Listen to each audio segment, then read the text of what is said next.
സവാള ഞാൻ കേട്ടതൊക്കെ ശരിയാണ് പിള്ളേച്ച. അഡ്വക്കേറ്റ് രാംകുമാർ പറഞ്ഞ ചില സംഗതികൾ പൊതുജന മധ്യത്തിലേക്ക് കൂടി കൊണ്ടുവരേണ്ടതുണ്ട്.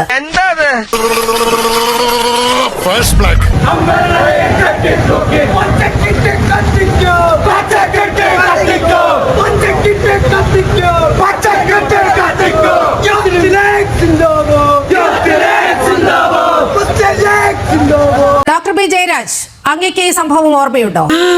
ഓഫ് കോഴ്സ്, ഞാൻ ഓർക്കുന്നു, വല്ലാതെ ഓർക്കുന്നു. യൂത്ത് ലീഗിന്റെ പ്രവർത്തകർ കാഞ്ഞങ്ങാട് നഗരത്തിൽ നടത്തിയ പ്രകടനത്തിനിടെ പറഞ്ഞ വാക്കുകൾ മുദ്രാവാക്യങ്ങളാണ്. അമ്പലനടയിൽ കെട്ടിത്തൂക്കി പച്ചക്കിട്ട് കത്തിക്കും. ഈ വീഡിയോയിൽ കാണിച്ചിരിക്കുന്ന എത്ര പേർക്കെതിരെ കേസെടുത്തിട്ടുണ്ട്? എന്താ ഉറക്കം വരുന്നു. ആ കേസുകളിലൊക്കെ എന്ത് നിലപാടാണ് സർക്കാർ കൈക്കൊണ്ടത് എന്നതുകൂടി പരിശോധിക്കുമ്പോൾ മാത്രമേ പി സി ജോർജിനോട് എത്രമേൽ കടുത്ത രീതിയാണ് ഈ LDF സർക്കാർ, പിണറായിയുടെ പോലീസ് കൈക്കൊണ്ടത് എന്ന് മനസ്സിലാക്കുകയുള്ളൂ. നമ്മളിത് പറയുമ്പോൾ രണ്ട് സന്ദർഭങ്ങളാണ്. ഒന്നെന്ന് പറയുന്ന ഒരു മോബ് റിയാക്ഷനാണ്, മറ്റേത് വളരെയധികം 40 വർഷത്തോളം MLA ആയിരുന്ന ബാലൻസ്ഡ് ആയിട്ടുള്ള ഒരു മനുഷ്യന്റെ കമന്റാണ്. അത് എത്രമാത്രം പ്രകോപിതനായാലും ശ്രീ രാംകുമാർ സാർ ഞാൻ ബഹുമാനിക്കുന്ന വ്യക്തിയാണ്. അദ്ദേഹം പറഞ്ഞ കാര്യങ്ങളെല്ലാം അതവിടെ നിൽക്കട്ടെ. പി സി ജോർജിന്റെ കേസിലേക്ക് നമുക്ക് വരാം. അങ്ങേയറ്റം പ്രകോപനപരമായ പ്രസംഗങ്ങൾ കേട്ട മണ്ണാണ് കേരളം. 8ാം ക്ലാസ് വിദ്യാർത്ഥിയെ കൊണ്ട് ആലപ്പുഴയിൽ പറയിപ്പിച്ച മുദ്രാവാക്യങ്ങൾ നമ്മുടെ മുന്നിലുണ്ട്. അതെന്താണെന്ന് പ്രത്യേകം പറയേണ്ടതില്ലല്ലോ. പറഞ്ഞു തഴമ്പിച്ച ആ വാക്കുകളാണ്. അത് ഏതെല്ലാം മതവിഭാഗങ്ങൾക്കെതിരായിരുന്നു? ക്രൈസ്തവർക്കെതിരെയായിരുന്നു, ഹൈന്ദവർക്കെതിരെയായിരുന്നു. ഇത്തരം വലിയ പ്രകോപനപരമായ മുദ്രാവാക്യങ്ങൾ നിൽക്കുമ്പോൾ ഈ സംഭവത്തിൽ, ഈ കാഞ്ഞങ്ങാട് സംഭവത്തിൽ ഒരു മുസ്ലിം ലീഗുകാരനെതിരെ പിണറായിയുടെ പോലീസ് കേസെടുത്തിട്ടുണ്ടോ? തനിക്ക് ഈ ജീപ്പന്റെ തുടക്കമായിട്ടായിരുന്നില്ലേ? ഒരു പ്രകടനം നടക്കുമ്പോൾ ഇപ്പൊ ഇടതുപക്ഷത്തിന്റെ ആണെങ്കിലും ശരി, വലതുപക്ഷത്തിന്റെ ആണെങ്കിലും ശരി, അല്ലെങ്കിൽ ഏതെങ്കിലും രാഷ്ട്രീയ പാർട്ടികളുടെ ആണെങ്കിലും പ്രകടനങ്ങൾ നടത്തുമ്പോൾ ഇതിനേക്കാളും കൂടുതൽ പ്രകോപനപരമായ മുദ്രാവാക്യങ്ങൾ ഞാൻ കേട്ടിട്ടുണ്ട്. ഇപ്പൊ RSSന്റെ ഒരു പ്രകടനത്തിൽ വാളിൽ നിന്നാണ് രക്തമെടുത്ത് കുറിയിട്ട് എന്നൊക്കെ പറഞ്ഞിട്ടുള്ള മുദ്രാവാക്യങ്ങൾ. പിന്നീട് വരെ അവസരം കിട്ടിയില്ല. അതല്ലെങ്കിൽ ഒരു തന്തയ്ക്ക് വരുന്നവനെങ്കിൽ നേരെ രൂപ വാടാന്ന് പറഞ്ഞിട്ട് തന്തയ്ക്ക് വിളിച്ചിട്ടുള്ള, തെറി വിളിച്ചിട്ടുള്ള, അസഭ്യ വർഷം നടത്തിയിട്ടുള്ള മുദ്രാവാക്യം പറഞ്ഞിട്ടില്ല ഡോക്ടർ ബി ജയരാജ്. ഒരു ചാനൽ ചർച്ചയിൽ നമുക്കറിയാം എന്താണ് സംഭവിക്കുന്നത് എന്ന്. അഡ്വക്കേറ്റ് രാംകുമാർ ഈ ചർച്ചയിൽ ചൂണ്ടിക്കാണിച്ചു. മുസ്ലിം ലീഗിന്റെ പ്രതിനിധി ഈ ചർച്ചയിൽ വന്നിരുന്നുകൊണ്ട് അങ്ങേയറ്റം പ്രകോപനപരമായ രീതിയിൽ അദ്ദേഹത്തെ അസഭ്യം പറയുന്ന സാഹചര്യം ഉണ്ടായി. വളരെ കൃത്യമായി അതിന് മറുപടി ഉണ്ടാകും. അങ്ങനെ ഒരു ഘട്ടത്തിൽ ഒരു നാക്കുപിഴ സംഭവിച്ചു പോയി. അത് വളരെ കൃത്യമായി അദ്ദേഹം തിരിച്ചറിഞ്ഞു. ഇവിടുത്തെ ദേശസ്നേഹികളായ മുസ്ലിങ്ങളെ ഉദ്ദേശിച്ചല്ല അത്തരത്തിൽ ഒരു പരാമർശം നടത്തിയതെന്ന് വളരെ കൃത്യമായി പറഞ്ഞു. അത് വേദനിപ്പിച്ചതിൽ മാപ്പ് ചോദിക്കുന്നതായി പറഞ്ഞു. ദേഷ്യം വന്നപ്പോ ഞാൻ സംസാര ഭാഷയിൽ അല്പം പിന്നോക്കം പോയി.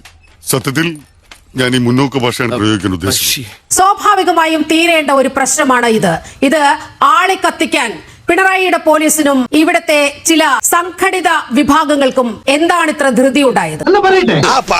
ഇത്രയും അസഹിഷ്ണുതയുടെ പ്രസ്താവന ലക്ഷക്കണക്കിന് ആളുകൾ കണ്ടുകൊണ്ടിരിക്കുന്ന ഒരു TV ചാനലിലൂടെ വന്നിരുന്നുണ്ട്. പറയാന്ന് പറയുന്നത് ഇസ്ലാമോഫോബിയ പരത്തുക, നേരത്തെ തന്നെ ലവ് ജിഹാദിനെ കുറിച്ചുള്ള സ്റ്റേറ്റ്മെന്റുകൾ. അത് മാത്രമല്ല, ഇപ്പൊ തന്നെ ഈ നമ്മുടെ ജോസ് കെ മാണിയുടെ ഭാര്യയെ കുറിച്ചിട്ടുള്ള അസഭ്യ വർഷം, നേരത്തെ കുറെ ആളുകളെ കുറിച്ച് ഇതുമാതിരിയുള്ള അസഭ്യ പരാമർശം, കേട്ടാൽ അറക്കുന്ന രീതിയിലുള്ള സംഭാഷണങ്ങൾ, ഫോൺ ചെയ്ത് ചീത്ത വിളിക്കുക, ഇങ്ങനെയൊക്കെയുള്ള ഇതൊന്നും ആദ്യമായിട്ടല്ലോ കാണുന്നത് പി സി ജോർജിന്റെ ഭാഗത്തുനിന്ന്.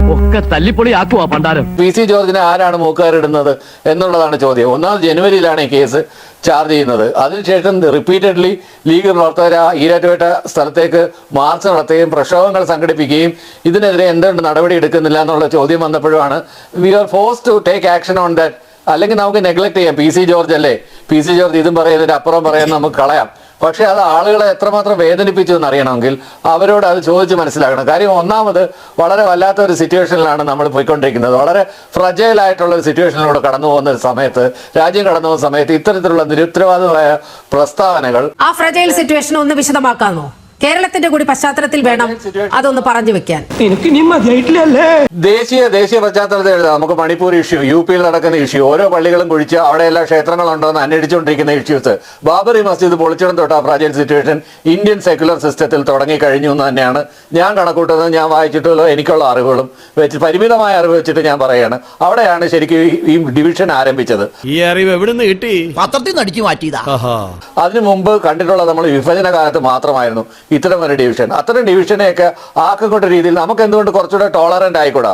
സെമറ്റിക് മതങ്ങൾ ഏകമത അല്ല, അപ്പോ വിശ്വാസികള് തൃത്താലയിൽ ഉറൂസിനോടനുബന്ധമായി ഹമാസ് ഭീകരരുടെ ചിത്രങ്ങൾ എഴുന്നള്ളിച്ചുകൊണ്ട് ആനപ്പുറത്ത് എഴുന്നള്ളിക്കുന്ന ദൃശ്യങ്ങൾ അങ്ങ് മറന്നുപോയോ? അത് ആരെ ലക്ഷ്യം വെച്ചുകൊണ്ടാണ്? അതെ, മനുഷ്യന്റെ ക്ഷമയ്ക്കൊക്കെ ഒരു അതിരുണ്ട്. അവിടെ കൂടിയ കൊച്ചു കുഞ്ഞുങ്ങളുടെ കയ്യിൽ പോലും ഹമാസ് ഭീകരരുടെ ചിത്രങ്ങൾ വെച്ചുകൊണ്ട് അവർ ആരാധനയോടെ ഒരു വലിയ ജനക്കൂട്ടം ഇവിടെ പ്രകടനം നടത്തുന്നത് നമ്മൾ കേരളീയർ കണ്ടതാണ്. അതിൽ നിങ്ങൾക്ക് വിഷമമില്ലേ? നമ്മൾ ഹമാസ് ഭീകരർ എന്ന് പറയുന്നു, പക്ഷെ അവരുടെ രാജ്യത്തിൽ ജനാധിപത്യമായി തിരഞ്ഞെടുക്കപ്പെട്ട ഒരു ഗവൺമെന്റ് ആണ് ഹമാസ് ഉള്ളത്. ഹമാസില് ഭീകര പ്രവർത്തകരുണ്ടാകാം എന്നും പറഞ്ഞിട്ട് എല്ലാ ഹമാസുകാരും ഭീകരരാണെന്ന് മുദ്രകുത്താൻ പാടില്ല. ഹമാസ് അവിടെ ജനാധിപത്യപരമായി തെരഞ്ഞെടുക്കപ്പെട്ടവരൊന്നുമല്ല. പലസ്തീനോട് ഐക്യദാർഢ്യമാകാം, പക്ഷേ ഹമാസിനോട് അത് പറ്റുമോ? ഡോക്ടർ വിജയരാജ്, ഹമാസ് തീവ്രവാദികൾ എന്ന് പറയുന്നത് വേറെ വിഭാഗമാണ്. ഹമാസിനെ തെരഞ്ഞെടുത്തത് അവിടുത്തെ ഗവൺമെന്റ്, ഇലക്ടഡ് ഗവൺമെന്റ് എന്ന് പറയുന്നത് ഹമാസിന്റെയാണ്. അതും ഭീകരവാദി. ഇപ്പൊ ഇസ്രായേലിന്റെ ചാരസംഘടനയാണ് മൊസാദ് എന്ന് പറയുന്നത്. എന്ന് പറഞ്ഞ് ഇസ്രായേലുകാർ മൊത്തം മൊസാദുകളാണ് നമ്മൾ പറയൂ. ഇസ്രായേലി മൊസാദുകൾ എന്ന് നമ്മൾ പറയാത്ത എന്തുകൊണ്ടാണ്? മൊസാദ് എന്ന് പറയുന്നത് ഇസ്രായേലിന്റെ ഔദ്യോഗിക സംവിധാനമാണ് ഡോക്ടർ വിജയരാജ്. പലസ്തീന്റെ ഔദ്യോഗിക സംവിധാനമല്ല ഹമാസ്. ഇതിപ്പോ സത്യത്തിൽ എന്താ സംഭവിച്ചത്? എനിക്ക് ക്ലിയർ ആയില്ല. ചാനൽ ചർച്ചയിൽ ജനറൽ ഡിബേറ്റിന്റെ ഇടയിലാണല്ലോ ഈ പ്രശ്നങ്ങൾ ഉണ്ടാകുന്നത്. വളരെ കൃത്യമായി അവിടെ ലീഗിന്റെ പ്രതിനിധി ചില പ്രകോപനങ്ങൾ, അങ്ങേയറ്റം പ്രകോപനപരമായ കാര്യങ്ങൾ പറഞ്ഞു വെക്കുകയാണ്. അപ്പോൾ ചില യാഥാർത്ഥ്യങ്ങൾ പറഞ്ഞു പോകുന്ന കൂട്ടത്തിൽ ഒരു ഘട്ടം വന്നപ്പോൾ അദ്ദേഹത്തിന് ഒരു നാക്കുപിഴ സംഭവിച്ചു. അതിൽ അദ്ദേഹം മാപ്പ് പറഞ്ഞു. ഒരുപക്ഷെ അവിടെ തീരേണ്ടിയിരുന്ന ഒരു പ്രശ്നം ഇത്രമേൽ വഷളാക്കിയത് ആരെന്നാണ് ഞാൻ ചോദിച്ചത്. സത്യം പറഞ്ഞോളാം. ഇന്ത്യ മഹാരാജ്യത്ത് ഇത്തരം വിദ്വേഷ പരാമർശങ്ങൾ നടത്തി കഴിഞ്ഞാൽ നമ്മുടെ രാജ്യത്തിന്റെ പോക്ക് എങ്ങോട്ടായിരിക്കും? അതൊക്കെ നമ്മളൊന്ന് പരിശോധിച്ചാൽ മാത്രം മതി. ഭാരതം എന്ന് പറഞ്ഞ സങ്കല്പം ഒന്നായിട്ട് നിൽക്കണമെന്നുണ്ടെങ്കിൽ അറ്റ്ലീസ്റ്റ് ഇത്തരത്തിലുള്ള വിദ്വേഷ പരാമർശം വി ഷുഡ് പ്രാക്ടീസ് ടോളറൻസ്. ഇതാണ് ഞാൻ പറഞ്ഞ എൻ്റെ ആകെ മറ്റുള്ളവരുടെ വാക്കുകൾ സംഗീതം പോലെ ശ്രവിക്കുന്ന ഒരു കാലം ഉണ്ടാകുന്ന കാലമാണ് ഇവിടെ സമാധാനവും സന്തോഷവും പുലരത്തുള്ളൂ. അല്ലെങ്കിൽ ഒരു മതത്തിൽ മാത്രം വിശ്വസിക്കുന്നവർ മാത്രമായി കഴിഞ്ഞാൽ ഇവിടെ എന്തായാലും സമാധാനം സന്തോഷം ഉണ്ടാവുന്ന ഒരു കാര്യം കൂടി ചോദിച്ചോട്ടെ, ഈ നോൺ മുസ്ലിംസ് പ്രതിസ്ഥാനത്ത് വന്നാൽ മാത്രമേ ഇവിടുത്തെ ഇൻടോളറൻസ് ഉണ്ടാകാതിരിക്കുകയുള്ളൂ. ഇത് വടി കൊടുത്ത് അടി വാങ്ങുന്ന പരിപാടിയാണല്ലോ ബാബു. അസഹിഷ്ണുത എന്ന് പറയുന്നത് നോൺ മുസ്ലിംസ് പറയുമ്പോൾ മാത്രമാണോ? ഈ പറയുന്നത് പോലെ കാഞ്ഞങ്ങാടൊക്കെ ഉണ്ടായ പ്രകോപനപരമായ മുദ്രാവാക്യത്തിന്മേൽ ഒരു നടപടിയുമില്ല. തൃത്താലയിൽ ഈ ഹമാസിന്റെ ഭീകരരെ എഴുന്നള്ളിച്ചുകൊണ്ട് ഇവിടെ റാലി സംഘടിപ്പിക്കുകയാണ്. ഇവിടെ ഹമാസിന്റെ ഔദ്യോഗിക വക്താക്കൾ ഇവിടെ വന്ന് വളരെ കൃത്യമായി വെർച്വൽ റാലിയിൽ പങ്കെടുക്കുന്നു. അപ്പോൾ ഈ സഹിഷ്ണുത എന്നൊക്കെ പറയുന്നത് ഒരു വിഭാഗത്തിന് മാത്രം അവകാശപ്പെട്ടതാണോ എന്നതാണ് എന്റെ ചോദ്യം.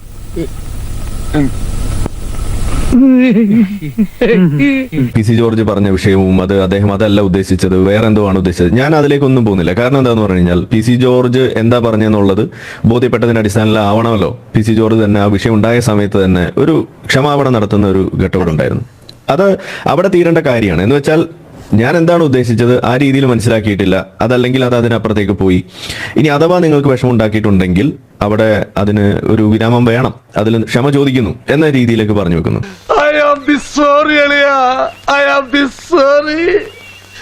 ഞാൻ അങ്ങനെയൊന്നും ചെയ്യാൻ പാടില്ലായിരുന്നു. ഇനി അങ്ങനെയാണെങ്കിൽ പോലും ഇതിന്റെ അടുത്ത ഘട്ടം എന്ന് പറയുന്നത് ഇത് എന്തെങ്കിലും ശരിക്കും ഇതിനകത്ത് പ്രശ്നമുണ്ടോ ഇല്ലേ എന്ന് അന്വേഷിച്ച് മുന്നോട്ട് പോകാനുള്ള സംവിധാനം, നിയമ സംവിധാനം ഇവിടെ ഉണ്ട്. നിയമത്തിന്റെ പോരാട്ടം എന്ന് പറയുമ്പോൾ നമ്മൾ എപ്പോഴും അതിനെ അനുകൂലിക്കുന്ന ആളുകളാണ്. അതായത് റൂൾ ഓഫ് ലോ തന്നെയാണ് നമ്മൾ എപ്പോഴും മുന്നോട്ട് വെക്കുന്നത്. പക്ഷെ ഇവിടെ പലപ്പോഴും നമ്മുടെ പോലീസ് സംവിധാനങ്ങളായാലും ഇവിടുത്തെ നിയമ സംവിധാനങ്ങളായാലും അത് ഒരു ചില ഘട്ടങ്ങളിൽ പൊളിറ്റിസൈസ് ചെയ്യപ്പെടുന്നു എന്നുള്ളൊരു ആരോപണം അത് നമ്മൾ പറയാറുണ്ട്. അത് ഇവിടെയും വ്യക്തമാകുന്നു എന്നാണ് എനിക്ക് തോന്നുന്നത്. കാരണം എന്താണെന്ന് വെച്ചാൽ ഇത് പറയുന്ന സമയത്ത് ഇപ്പോ ആളുകൾ പറയും പിണറായിയുടെ പോലീസ് വേട്ടയാടി എന്നാണ് ഇപ്പൊ ഇവിടെ നമ്മൾ പല ആളുകളും പറയുന്നതായിട്ട് കേൾക്കുന്നത്. ഒരു പോപ്പുലിസം, അതിനനുസരിച്ചിട്ട് നിയമങ്ങൾ പറയുക, അതിനനുസരിച്ചിട്ട് കാര്യങ്ങൾ പറയുക എന്നുള്ള ഒരു രീതിയിലേക്ക് ഇവിടുത്തെ പോലീസും ആ സംവിധാനങ്ങളും നീങ്ങുന്നുണ്ടോ എന്ന് നമുക്ക് ഒരു പുനർവിചിന്തനം നടത്തേണ്ട ഒരു ഘട്ടമാണ് എന്നാണ് ഞാൻ പറയുക. അതുപോലെ തന്നെ നിയമ സംവിധാനങ്ങളും. അതെന്താ ഈ നാട്ടിൽ ക്രമസമാധാനം ഇല്ലാതായോ? ഇവിടെ എന്താ ചോദിക്കാൻ പറയാനോ ആളില്ലേ? പറഞ്ഞതിൽ എന്തെങ്കിലും അവാസ്തവമായ കാര്യമുണ്ടോ? ഇതാണ് നമ്മൾ ഒന്ന് അന്വേഷിക്കേണ്ടത്. ഇപ്പൊ PC ജോർജ് പറഞ്ഞതിൽ ഇപ്പൊ ഞാൻ ആവർത്തിച്ച് കേട്ടതിൽ നിന്ന് മനസ്സിലായ ഒരു കാര്യം, മുസ്ലിം ലീഗ് എന്ന് പറയുന്ന പാർട്ടി അവരുണ്ടായതിന്റെ ചരിത്രവും അത് നിങ്ങൾക്ക് അത്രയും കൂറ് പാകിസ്ഥാനോടുണ്ട് എന്നുണ്ടെങ്കിൽ നിങ്ങൾ അങ്ങോട്ട് പോകണം എന്ന് പറയുന്ന രീതിയിലേക്ക് പറഞ്ഞു വെക്കുന്നു. അത് വീണ്ടും കേട്ട് കഴിയുമ്പോൾ അത് മുസ്ലിങ്ങളോട് മൊത്തം പറഞ്ഞു എന്നുള്ള രീതിയിൽ നമുക്ക് വേണമെങ്കിൽ അത് അങ്ങനെയും വേണമെങ്കിൽ അതിനെ കൺസ്ട്രൂ ചെയ്തെടുക്കാവുന്ന ഒരു സ്റ്റേറ്റ്മെന്റുമാണ്. എന്നെ സംശയിക്കരുത്. ഇനി അതിനപ്പുറത്തേക്ക് ഈ ഇന്ത്യ പാകിസ്ഥാൻ കളി നടക്കുന്ന സമയത്ത് അതിൽ ജയിച്ചു കഴിയുമ്പോൾ അതിനകത്ത് പാകിസ്ഥാൻ ജയ് വിളിക്കുന്നു എന്ന് പറയുന്ന ഒരു സംഗതി, ഇതെല്ലാം ഇവിടെ നടക്കുന്ന കാര്യങ്ങളാണല്ലോ. പാകിസ്ഥാന് ജയ് വിളിക്കുന്ന ആളുകൾ ഇവിടെ ഉണ്ട്. അത് അവർ ജയിച്ചു കഴിയുമ്പോൾ ഇവിടെ പടക്കം പൊട്ടിക്കുന്നതിന്റെ പേരിൽ ഇവിടെ പല വിഷയങ്ങളും ഇവിടെ ഉണ്ടായിട്ടുണ്ട്. അങ്ങനെ ജയിക്കുന്നത് ആഘോഷിക്കുന്നതും പടക്കം പൊട്ടിക്കുന്ന ഒരു വലിയ വിഷയമാണോ എന്ന് ചോദിച്ചു കഴിഞ്ഞാൽ വിഷയമല്ല എന്നേ ഞാൻ പറയുള്ളൂ. കാരണം എന്താന്ന് പറഞ്ഞു കഴിഞ്ഞാൽ അവിടെ ഇപ്പോൾ ഫുട്ബോൾ കളി നടക്കുന്ന സമയത്ത് നമ്മൾ ബ്രസീലിനെ സപ്പോർട്ട് ചെയ്യുന്നു, അതല്ലെങ്കിൽ മറ്റു രാജ്യങ്ങളെ സപ്പോർട്ട് ചെയ്യുന്നു, അങ്ങനെ തീരേണ്ട ഒരു വിഷയമാണ്. പക്ഷെ ഇവിടേക്ക് വരുമ്പോൾ ഇവിടെ ഈ സപ്പോർട്ട് കൊടുക്കുന്നതിന്റെ കാരണം അത് കളി എന്നതിനേക്കാൾ ഉപരി, അതിനകത്ത് ഇപ്പൊ അഫ്രീദി കളിച്ചതിന്റെ മേന്മയേക്കാൾ ഉപരി അവിടെ ആ രാജ്യം പ്രതിദാനം ചെയ്യുന്ന മതത്തോടുള്ള ഒരു കൂറായി മാറുമ്പോഴാണ് അതിനകത്തൊരു വർഗീയത വരുന്നത്. അതുകൊണ്ടാണ് നമ്മൾ അതിനകത്ത് പാടില്ല, അതൊരു പ്രശ്നമായിട്ട്, അതല്ലെങ്കിൽ മറ്റൊരു വലിയ വിഷയത്തിന്റെ ഒരു സിഗ്നലായിട്ട് നമുക്ക് അതിനെ കാണേണ്ടി വരുന്നത്. അത് ശരിയാ. ഒരു അമുസ്ലിം ആയിട്ടുള്ള ഒരു വ്യക്തി ഇപ്പോ പാകിസ്ഥാന് വേണ്ടി ജയ് വിളിച്ചത് ഇത്രയും പ്രശ്നം ഉണ്ടാവില്ല. കാരണം എന്തായിരിക്കും? കാരണം അവനെ സംബന്ധിച്ചിടത്തോളം മതത്തിന്റെ ബേസിസിലല്ല. നമ്മൾ ഇന്ത്യയും പാകിസ്ഥാനും കൂടി കളി നടക്കുന്ന സമയത്ത് നമ്മൾ അന്ന് നിന്നത് ഇന്ത്യയുടെ കൂടെയാണ്. കാരണം എന്താണ്? അവിടെ നമ്മളുടെ മനസ്സിൽ മതം എന്നുള്ളതിനേക്കാൾ ഉപരി ദേശം, നമ്മളുടെ നാട് എന്നുള്ളൊരു ചിന്ത, നമ്മളുടെ നാട് എന്നുള്ളൊരു ചിന്ത വെക്കുന്നത് അത്ര വലിയൊരു മോശം കാര്യമാണെന്നൊന്നും ഒരിക്കലും ഞാൻ പറയില്ല. അത് അങ്ങനെ ചിന്തിക്കുന്നുണ്ടെങ്കിൽ അത് രണ്ടാമതൊന്നും ചിന്തിക്കണമെന്ന് തന്നെയാണ് ഞാൻ പറയുക. കാരണം നമ്മുടെ ചുറ്റുമതിലുള്ള സ്ഥലത്തിനകത്തും മുതൽ അവിടുന്ന് അങ്ങോട്ട് ജില്ലയോടും സംസ്ഥാനത്തോടും രാജ്യത്തോടും ഒരു സ്നേഹം ഉണ്ടെങ്കിൽ മാത്രമാണ് നമ്മൾ നിൽക്കുന്ന സ്ഥലം നമുക്ക് മികച്ചതാക്കാനുള്ള പ്രവൃത്തിയിൽ നമുക്ക് ഏർപ്പെടാൻ പറ്റുള്ളൂ. അതുകൊണ്ട് ആ ഒരു പഞ്ചായത്ത് സ്നേഹം നമുക്ക് വേണം. അത് ദേശസ്നേഹം എന്ന് വിളിക്കുമ്പോഴാണല്ലോ നിങ്ങൾക്ക് വല്ലാതെ ബുദ്ധിമുട്ടാവുക. അപ്പൊ നിങ്ങൾക്ക് അത് വേണമെന്ന് തന്നെയാണ് ഞാൻ പറയാം. അപ്പൊ ആ ഒരു സാധനത്തിന് പകരം അത് ഒരു മതസ്നേഹമായിട്ട് മാറുമ്പോഴാണ് ഈ വിഷയം വരുന്നത്. ഇതൊരു യാഥാർത്ഥ്യമല്ലേ? ആണല്ലോ. അങ്ങനെ ഒരു പ്രശ്നം ഇവിടെ ഉണ്ടല്ലോ. ഇതല്ലേ PC ജോർജ് പറയുന്നത്? ആണ്. അപ്പൊ അത് പറയുമ്പോൾ അത് അവിടെ ഒരു വിഷയം ഉണ്ടോ? ഉണ്ട്. ഒരു സംഘർഷാവസ്ഥ ഇവിടെ ആവശ്യമാണ്. ഭിന്നിപ്പിച്ച് കാര്യം നേടുന്ന വെള്ളക്കാരന്റെ തന്ത്രം. ഈ വിഷയം ഇതുപോലെ ഒരു കൈവിട്ടു പോകുന്ന അവസ്ഥയിലേക്ക് കൊണ്ടെത്തിക്കുന്നതിൽ BJPക്ക് പങ്കുണ്ട്, ഇവിടുത്തെ നിയമ സംവിധാനങ്ങൾക്ക് പങ്കുണ്ട്, പോലീസിന് സംവിധാനത്തിന് പങ്കുണ്ട്. അതുപോലെ ഇതെല്ലാം ഏത് വിഷയം കിട്ടിക്കഴിഞ്ഞാലും ഇതിനകത്ത് ഒരു പൊളിറ്റിക്സ് കുത്തിത്തിരികൊണ്ട് ഇതിനെ പൊളിറ്റിസൈസ് ചെയ്യുന്നതിൽ പങ്കുള്ള ആളുകൾക്കും ഇതിനകത്ത് പങ്കുണ്ട്. ഇതിനെല്ലാം ഒരു സൊല്യൂഷൻ എന്തെന്ന് ചോദിച്ചു കഴിഞ്ഞാൽ ഒരു സ്ക്രീനിങ് ഇതിനകത്ത് വെക്കുക എന്നുള്ളതാണ്. അത് ആർക്കും ബാധകമാണ്. ഇത് ഫ്രീ സ്പീച്ചിന്റെ ഇതിൽ വരുന്നതാണ്. പറയുന്നതിൽ ഒരു വാലിഡിറ്റി ഉണ്ടോ? ഇത് നമ്മൾ ഇന്ത്യൻ കോൺസ്റ്റിറ്റ്യൂഷൻ നമുക്ക് തരുന്ന ഫ്രീ സ്പീച്ചിന്റെ ആ ഒരു ലിമിറ്റിനകത്ത് നിന്നിട്ടുള്ളത് തന്നെയാണോ? ഒരു നെസസറി ഒരു റെസ്ട്രിക്ഷൻ അതിനകത്ത് വെച്ചിട്ടുണ്ട്. മൊറാലിറ്റി, അതുപോലെ പബ്ലിക് ഓർഡർ, അതുകൂടാതെ അതിനകത്തൊരു ഇൻസൈറ്റ്മെന്റ് ഓഫ് വയലൻസ് ഇല്ല എന്നുള്ളതൊക്കെ ഉണ്ട് എന്നുണ്ടെങ്കിൽ ഇവിടെ അത് പറയുന്നതിന് എന്താ തടസ്സമുള്ളത്? ഇത് പറയാൻ നമുക്ക് സാധിക്കണ്ടേ? ഒന്ന് ആലോചിക്കണേയാണേലും എവൻ പറയണേലും ഒരു കാര്യമില്ലാതില്ല. അപ്പൊ നമ്മൾ പറയുന്നത് ഫ്രീ സ്പീച്ചും സെക്യുലറിസവും നമ്മൾ പറയുന്ന സമയത്ത് അത് ചില മതങ്ങളുടെ വിഷയങ്ങൾ വരുമ്പോൾ മാത്രം അവിടെ ഒരു ഇംബാലൻസ് നമുക്ക് അവിടെ കാണാൻ കഴിയുന്നത്. അതൊരു തെറ്റായ പ്രവണതയാണെന്ന് നമുക്ക് പറയാതിരിക്കാൻ നിവൃത്തിയില്ല എന്നുള്ളതാണ്. അവിടെയാണ് ഇത്തരത്തിലുള്ള വിഷയങ്ങൾ വരുന്ന സമയത്ത് അത് ഒരു മതത്തിന് അവരുടെ വർഗീയതയായാലും അവരുടെ രീതികളായാലും അതൊരു ഭൂരിപക്ഷ സമുദായത്തിന്റെ മേലേക്ക് അടിച്ചേൽപ്പിച്ചുകൊണ്ട് അവരുടെ സംഗതികളെ എതിർക്കുക എന്ന് പറയുന്നത് വളരെ കൂളായിട്ട് ചെയ്യാൻ പറ്റുന്ന വിഷയമായിട്ട് മാറും. ആശാനെ കാര്യം പറയുമ്പോൾ കോണാമ്പൊക്കെ കാണിച്ചിട്ട് കാര്യമില്ല. ഇപ്പൊ കഴിഞ്ഞ ദിവസം നമ്മൾ കണ്ടു വഖഫ് നിയമത്തിനെതിരെ നടത്തിയ ഒരു പ്രക്ഷോഭം SDP-യുടെയാണ്. അതിനകത്ത് അവർ പച്ചയ്ക്ക് പറയാണ്, നിങ്ങളിത് ഇങ്ങനെയൊക്കെ പോവാണെന്നുണ്ടെങ്കിൽ നമ്മുടെ സഹോദരിമാരൊക്കെ ഇവിടെ ഉണ്ട്, 1921 ആവർത്തിക്കുമെന്നുള്ള ഒരു ധ്വനിയാണ് അവിടെ പറഞ്ഞു വെക്കുക. ഹിന്ദുക്കളെ കൊന്നുതള്ളും എന്നാണോ അതിന്റെ അർത്ഥം? ഇത് മനസ്സിലാക്കാൻ എന്താ അത്ര വലിയ ബുദ്ധിമുട്ട്?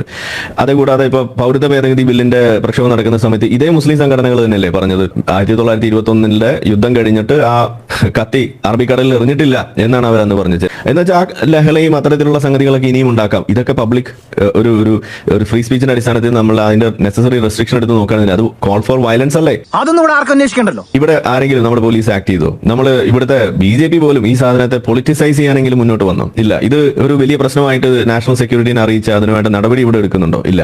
അപ്പൊ നമ്മളുടെ വിഷയം യഥാർത്ഥത്തിൽ അഡ്രസ് ചെയ്യപ്പെടേണ്ട വിഷയങ്ങളെ അഡ്രസ് ചെയ്യുന്നില്ല എന്ന് മാത്രമല്ല, അനാവശ്യമായിട്ട് കരുതേണ്ട കാര്യങ്ങളെ അതിന് അനാവശ്യമായ പ്രാധാന്യം കൊടുത്തുകൊണ്ട് അതിനെ ഇതുപോലെ ഉന്തി തള്ളിയും പൊളിറ്റിസൈസ് ചെയ്ത് വലിയ വിഷയമാക്കി മാറ്റുമ്പോൾ കുഴിച്ചു മൂടപ്പെടുന്നത് യഥാർത്ഥത്തിൽ ഉയർത്തി വെക്കേണ്ട വിഷയങ്ങളാണ്. അത് ഫ്രീ സ്പീച്ചാണ്. മുഖത്ത് നോക്കി കാര്യം പറയാൻ നമ്മൾ ആരെ പേടിക്കണം? ഒപ്പം തന്നെ PC ജോർജ് അഭിമുഖീകരിക്കുന്ന വലിയൊരു സാമൂഹ്യ പ്രശ്നം കൂടി നമ്മൾ എടുത്തു പോകേണ്ടതുണ്ട്.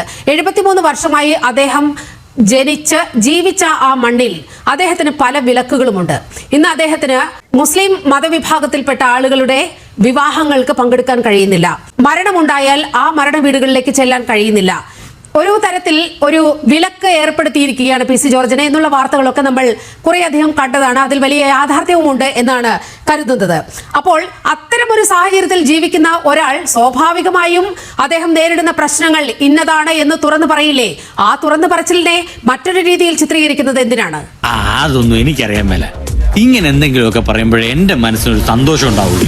ഞാൻ എന്റെ സന്തോഷം നോക്കിയാൽ പോരെ. ഫ്രീ സ്പീച്ച് എന്ന് പറയുന്ന സംഗതി അല്ലെങ്കിൽ ബ്ലാസ്ഫമി ലോ എന്ന് പറയുന്ന വിഷയം, ഇതെല്ലാം നമ്മളുടെ രാജ്യത്തെ കോൺസ്റ്റിറ്റ്യൂഷന്റെ ഒക്കെ അടിസ്ഥാനത്തിൽ തന്നെ അതിന്റെ ഭാഗങ്ങൾ ഉപയോഗിച്ചുകൊണ്ട് അത് ചില കൂട്ടം ആളുകൾക്ക് അവർക്ക് അനുകൂലമാക്കി തീർക്കുന്നു. അവരെക്കുറിച്ചുള്ള ക്രിറ്റിസിസം അത് സ്റ്റോപ്പ് ചെയ്യാനും എന്നാൽ അവർക്ക് എന്തിനേയും വിമർശിക്കാനുള്ള ഒരു അവസരമാക്കി അത് ദുരുപയോഗം ചെയ്യുന്ന ഒരു അവസ്ഥ അത് ലോകത്തെമ്പാടുണ്ട്. അതിനെ അവർ കൂട്ടുപിടിക്കുന്നത് എന്താണ്, കമ്മ്യൂണൽ ഹാർമണി അത് തകരും ഇല്ലെങ്കിൽ എന്നാണ് പറയാ. ഈ കമ്മ്യൂണൽ ഹാർമണി തകർക്കുന്ന ആളുകൾ ആര് എന്നുള്ളതാണ് ഇവിടുത്തെ വിഷയം. ഇപ്പൊ നമ്മൾ ഫേസ് ചെയ്യുന്ന വിഷയം അതിൽ PC ജോർജിനെ സംബന്ധിച്ചിടത്തോളം കോടതിയിൽ അത് ഫൈറ്റ് ചെയ്യാം, എന്നിട്ട് ഇതിനകത്ത് നമ്മളുടെ കോൺസ്റ്റിറ്റ്യൂഷൻ ഉയർത്തി വെക്കുന്ന തരത്തിലുള്ള ആ ഫ്രീ സ്പീച്ച് എന്ന് പറയുന്ന വിഷയവും അതുപോലെ തന്നെ ബ്ലാസ്ഫമി സംബന്ധിച്ചിട്ടുള്ള നമ്മുടെ രാജ്യത്ത് നിലനിൽക്കുന്ന നിയമങ്ങളും ഇത് തമ്മിൽ ഒരു കൃത്യമായ ഒരു മാർഗരേഖ ഭാവിയിലേക്കെങ്കിലും ഉണ്ടാക്കാൻ ഇത് ഉതകുന്ന രീതിയിലേക്ക് മാറട്ടെ എന്ന് തന്നെയാണ് ഞാൻ പറയുക. ഇത് നമ്മളെല്ലാം ഫേസ് ചെയ്യുന്ന വിഷയം കൂടിയാണത്. കാരണം ഒരു കാര്യം പറഞ്ഞു എന്നതിന്റെ പേരിൽ ഖുറാനിൽ എഴുതി വെച്ചൊരു കാര്യം പറഞ്ഞാൽ അല്ലെങ്കിൽ ഹദീസിലുള്ള ഒരു കാര്യം പറഞ്ഞാൽ അല്ലെങ്കിൽ മുസ്ലിങ്ങളായിട്ടുള്ള ആളുകൾ തീവ്രവാദത്തിലേക്ക് പോകുന്നു എന്ന് പറഞ്ഞാൽ അത് ഉടനെ അത് ഹെയ്റ്റ് സ്പീച്ച് ആക്കി മാറ്റി ചിത്രീകരിച്ചുകൊണ്ട് അതിനെ മിണ്ടരുത് എന്ന് പറയുന്ന അവസ്ഥയിലേക്ക് കൊണ്ടുവരുന്ന ഒരു സാധ്യത, അതിനുള്ളൊരു സാഹചര്യം ഇവിടെ ഉണ്ട്. അത് അവസാനിച്ചേ പറ്റുള്ളൂ. അതെ, അതാ അതിന്റെ ശരി. അപ്പൊ അതുകൊണ്ട് ഞാൻ പറയുന്നു, ഈ ഫ്രീ സ്പീച്ച് ആൻഡ് ബ്ലാസ്ഫമി എന്ന് പറയുന്ന സംഗതിയെ സംബന്ധിച്ച് ഒരു ക്ലാരിറ്റി ഇന്ത്യയിൽ വരേണ്ടതുണ്ട്. അത് ഇസ്ലാമിനെ ക്രിട്ടിസൈസ് ചെയ്താൽ അത് ഉടനെ അത് ബ്ലാസ്ഫമി ആക്കി മാറ്റുന്ന രീതിയും അതുപോലെ തന്നെ അത് നമ്മുടെ സെക്യുലർ പ്രിൻസിപ്പിൾസിനെ അണ്ടർമൈൻ ചെയ്യുന്ന രീതിയും ഉണ്ട് നിലവിൽ. അത് മറികടന്നേ പറ്റുള്ളൂ. ഇനി ഒരു സെലക്ടീവ് എൻഫോഴ്സ്മെന്റ് ഇവിടെ ഉണ്ട് ഈ ഹെയ്റ്റ് സ്പീച്ച് ലോസ് അത് സംബന്ധിച്ചിട്ട്. അതും ഇവിടെ മാറ്റി വെച്ചേ പറ്റുള്ളൂ. ഈ നാട് നന്നാവില്ല, ഒരു കാലത്ത് നന്നാവില്ല. ഏറ്റവും മിനിമം ഇപ്പൊ കേരളത്തിലിരുന്ന് നമ്മൾ പറയുമ്പോൾ ഓണം ആഘോഷിക്കരുത് എന്ന് ഇവിടെ ഒരു രീതിയിൽ കാര്യം പറയുന്നു. യെസ്, അപ്പൊ അങ്ങനെയൊക്കെ പറയുന്ന ആളുകൾ അത് സത്യത്തിൽ ഇവിടെ ഹാർമണിക്ക് എതിരാണ് എന്ന് കാണിച്ചിട്ടെങ്കിലും അത്തരം പറയുന്ന ആളുകളെ മേലാലിനി ഇതുപോലെയുള്ള വിഷയങ്ങൾ പറയരുതെന്നെങ്കിലും നമുക്ക് അയാളിനി മിണ്ടാനേ പാടില്ല എന്നൊന്നും നമ്മൾ പറയണമെന്ന് പറയുന്നില്ല. ഇത്തരം വിഷയങ്ങൾ പറയരുത് എന്ന് പറയേണ്ട ഒരു ബാധ്യത ഇവിടെ ഇല്ലേ? അത് നമ്മൾ കാണാതെ പോകുന്നു. അപ്പൊ മുതലാളിക്ക് ഇത്ര നേരമായിട്ട് മനസ്സിലായില്ലേ ഇവൻ പൊട്ടനാണ് മുതലാളി? PC ജോർജിന്റെയും അതുപോലെ തന്നെ നൂപുർ ശർമ്മയുടെയും വിഷയത്തിൽ നമ്മൾ കാണുന്ന മറ്റൊരു കാര്യം എന്ന് പറയുന്നത് അവർ പറയുന്നതിൽ വസ്തുതയുണ്ടോ ഇല്ലയോ എന്ന് അന്വേഷിക്കുന്നതിന് പകരം അവർ BJP-ക്കാരായി അല്ലെങ്കിൽ BJP-യുടെ തൂണിൽ പണ്ടെന്നോ ചാരി നിന്നിട്ട് എന്നതുകൊണ്ട് അവർ പറയുന്നതെല്ലാം തെറ്റ് എന്ന് പറഞ്ഞുകൊണ്ട് അതിലേക്ക് കാര്യങ്ങൾ കൊണ്ടുവെക്കുമ്പോൾ അത് കൂടുതൽ ഈ ഇരട്ടത്താപ്പ് വിളിച്ചത് വരാനും അത് വലതുപക്ഷത്തിന്റെ ശക്തിപ്പെടലിന് തന്നെയാണ് വഴിവെക്കുക. ഇന്നിപ്പോ ജർമ്മനിയും അതുപോലെ മറ്റു പല രാജ്യങ്ങളും ഫേസ് ചെയ്യുന്ന വിഷയമാണത്. ഇരട്ടത്താപ്പാണ് സത്യത്തിൽ വലതുപക്ഷത്തിന്റെ വളം എന്ന് പറയുന്നത്. ഞാൻ വരട്ടെ ഇങ്ങോട്ട്, അല്ല ഞാൻ പോട്ടെ.